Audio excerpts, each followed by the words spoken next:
Olá, queridos alunos, futuros universitários. Estamos mais uma vez aqui nos encontrando nesse mundo da química, esse mundo cheio de informações, mas informações relevantes, informações que vão trazer o melhor resultado para vocês. O tema da aula de hoje é hidrocarbonetos, ou seja, uma função orgânica importantíssima dentro da química. Aliás, os hidrocarbonetos servem de matéria-prima para muitos outros compostos. O que você tem que saber de hidrocarbonetos? O aluno geralmente me pergunta. Na realidade, o que você tem que saber de hidrocarboneto? Primeiro, a sua característica. O que é um hidrocarboneto? A sua definição. Segundo, você tem que entender as fontes naturais de hidrocarbonetos, de onde eles são obtidos, de onde eles são extraídos. Terceiro, você tem que conhecer as nomenclaturas, você tem que conhecer os radicais orgânicos, né, que formam essa imensidão de compostos que são os hidrocarbonetos. E também vamos ter que saber um pouco de reações de hidrocarboneto, porque através das reações de hidrocarbonetos é que se obtém muitos outros compostos. Os hidrocarbonetos, eles são compostos feitos exclusivamente de carbono e hidrogênio. De onde é que eles são extraídos? Petróleo, principal fonte de hidrocarbonetos, gás natural, carvão mineral, entre outros. E isso será discutido num outro momento, numa outra aula. Iremos ver exatamente as características do petróleo, as características do carvão mineral, as características do gás natural. E também as técnicas usadas para separar. Mas o que seria de um hidrocarboneto, de uma função orgânica, seu nome? Nós temos que aprender a dar nomenclatura desses compostos. Sem a nomenclatura fica difícil a identificação. E com isso o estudo dessa função. Antes de mais nada, é interessante lembrar aos nobres colegas que toda função orgânica, seja hidrocarboneto, álcool, éter, cetona, que nós também vamos aprender a reconhecer essas funções.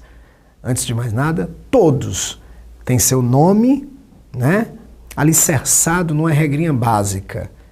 Todo nome de função, de composto orgânico, tem um prefixo que indica quantos carbonos eu tenho, tem um infixo que indica se tem dupla, se tem tripla, se só são ligações simples, ou seja, se ali a cadeia é saturada, insaturada, e tem o sufixo que vai identificar a função, se é um hidrocarboneto, se é uma cetona, se é um aldeído, se é um álcool, enfim. Isso tudo será visto no decorrer de várias aulas sequenciadas que serão estudadas aqui. Mas vamos partir do ponto zero, vamos entender o que são radicais orgânicos. Porque os radicais orgânicos dão a base para a nomenclatura, principalmente, obviamente, quando as cadeias são ramificadas. Então vamos começar aqui. Vamos aprender um pouco sobre esses radicais orgânicos. Primeiro, o que são os nossos radicais orgânicos? Os radicais orgânicos, na realidade, eles são obtidos a partir de cisões homolíticas. Ou seja, você vai quebrar a ligação em duas partes iguais. Ao quebrar a ligação em duas partes iguais, você obtém um radical. Aí você pergunta, professor, que radical é esse? Veja que na representação que está aparecendo aí, aparece o radical e o hidrogênio, que são as duas peças que estavam ligadas. E eles aparecem como um pontinho, ou seja, um elétron desemparelhado. Esse Rzinho representado aí é o radical orgânico. Ele vem de um hidrocarboneto, ok? Claro que todo radical orgânico ele tem um elétron desemparelhado. Elétron desemparelhado quer dizer um elétron sozinho, sem o seu par. Porque quando uma ligação é feita, esse par é montado. Mas neste caso aí específico, o par foi quebrado, foi separado por uma cisão, quer dizer, uma ruptura homolítica. A ligação foi quebrada de maneira homogênea, ou seja, de maneira igual. Então gerou o radical orgânico e o hidrogênio nessa quebra. Aí esse radical, a nomenclatura desse radical me interessa. Esses radicais monovalentes, vamos falar assim, que vêm de hidrocarbonetos, onde a valência, quer dizer, esse elétron desemparelhado, está num carbono saturado, ele é chamado normalmente, ou eles são chamados normalmente, de radicais alquilas. Quer dizer, alquilas tem esse nome porque são derivados de hidrocarbonetos, de alcanos principalmente. E a valência livre está no carbono saturado. Tá? Por exemplo, vamos dar um exemplo aqui muito claro. Um hidrocarboneto que tem um único carbono, ele é chamado de metano, né? Veja que esse prefixo met, M-E-T, quer dizer um carbono. O an quer dizer que é saturado. E o O quer dizer que é um hidrocarboneto. Veja, o CH4. Ora, se eu quebrar uma ligação do CH4, se eu quebrar uma ligação dessa molécula, eu vou obter o radical derivado do metano. Como é que se dá o nome desse radical? Troca-se a terminação ANO pela terminação il ou ila. Então, por exemplo, o metano, se for retirado o hidrogênio na formação do radical, o radical gerado, como vocês veem aí na tela, será chamado de metil. Quer dizer, a diferença do metil para o metano é que o metil tem um hidrogênio a menos. Foi suprimido, foi subtraído um hidrogênio. Aí eu gero o radical metil. Quer dizer, veio da cisão, da quebra de uma ligação CH do metano. Então, o metano gera o metil ou metila.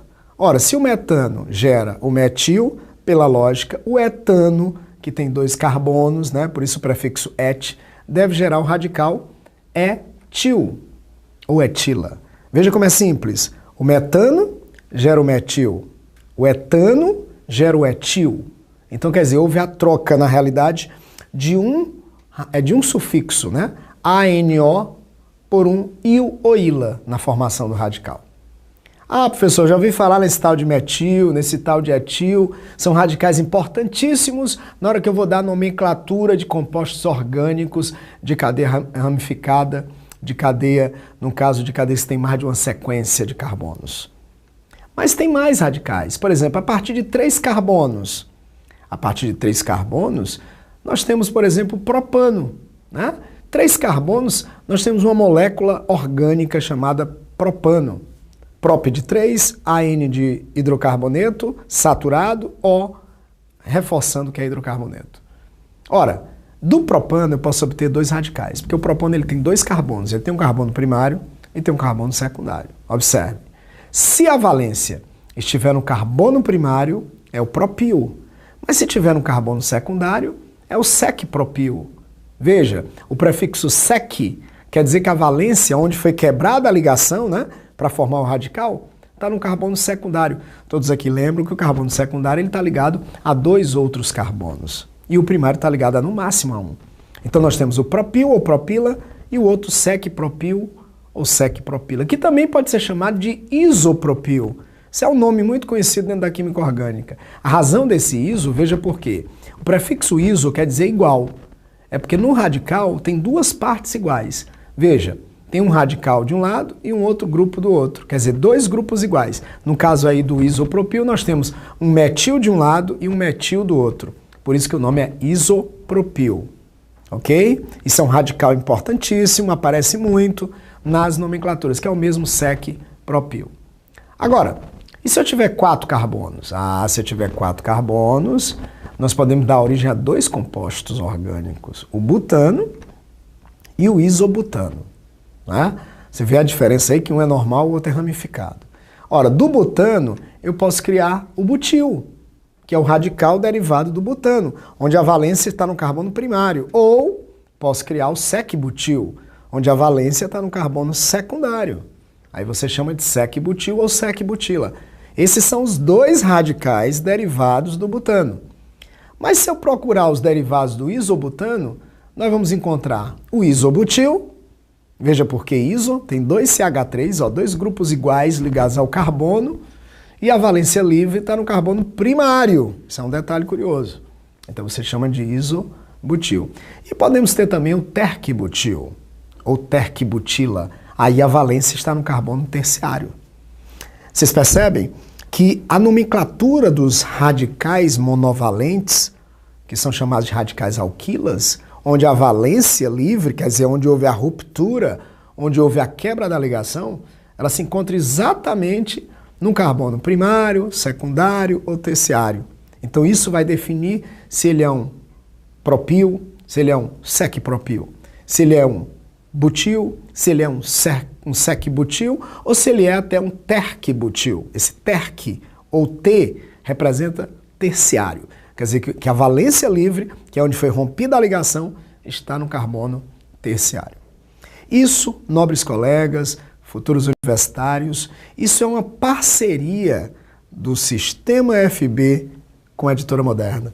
Nós estamos aqui trazendo as primeiras informações para vocês sobre nomenclatura de química orgânica, para começar esse estudo que vai ter uma longa trajetória, ok? Então é bom saber, é bom ter em mente que esses radicais decidem a questão da nomenclatura. Então tenham em mente quem é metil, quem é etil, quem é propil, quem é isopropil ou secpropil, quem é butil, secbutil, né? Isobutil ou terquibutil.